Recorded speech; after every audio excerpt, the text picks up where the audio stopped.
श्री वेंकटेश स्तोत्रम कमलाकुचूचुककुङ्कुमतो नियतारुणितातुलनीलतनो कमलायतलोचनलोकपते विजयी भव वेङ्कटशैलपते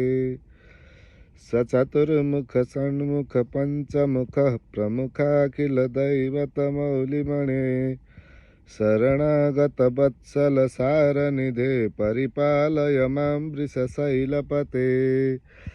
अतिबेलतया तव दुर्विसहैरनुबेलकृतैरपराधशतैः भरितं त्वरितं वृषशैलपते परया कृपया परिपाहि हरे अधिवेङ्कटशैलमुदारमते जनताभिमताधिकदानरतात् परदेवतया गदितान्निगमयि कमलादयितान्न परं कलये कलवेणुरमावसगोपवधू शतकोटियुता स्मरकोटिसमात् प्रतिवल्लभिकाभिमतात् सुखदा वसुदेवसुतां न परं कलये अभिराम गुणाकर दासरथे जगदेकधनुर्धर धीरमते रघुनायक राम रमेश विभो वरदो भवदेव जया जलधे अवनीतनया कमनीयकरं रजनीकरचारुमुखाम्बुरुहं रजनीचरराजतमो मिहिरं महनीयमयं रघुराममये सुमुखं सुहृदं सुलभं सुखदं स्वनुजं च सुखाय ममोघसरम्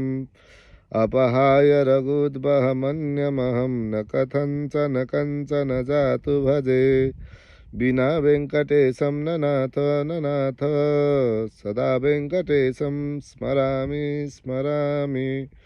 हरे वेङ्कटेशः प्रसीद प्रसीद प्रियं वेङ्कटेश प्रयच्छ प्रयच्छ अहं दूरतस्ते पदाम्बोजयुग्मं प्रणामेच्छयागत्य सेवां करोमि सकृत्सेवया नित्यसेवाफलं त्वं प्रयच्छ प्रयच्छ प्रभो वेङ्कटेश अज्ञानिना मया दोषान् अशेषान् विहितान् हरे क्षमस्व त्वं शेषशैलशिखामणे अज्ञानिना मया दोषान् अशेषान् विहितान् हरे क्षमस्व त्वं शेषशैलशिखामणे।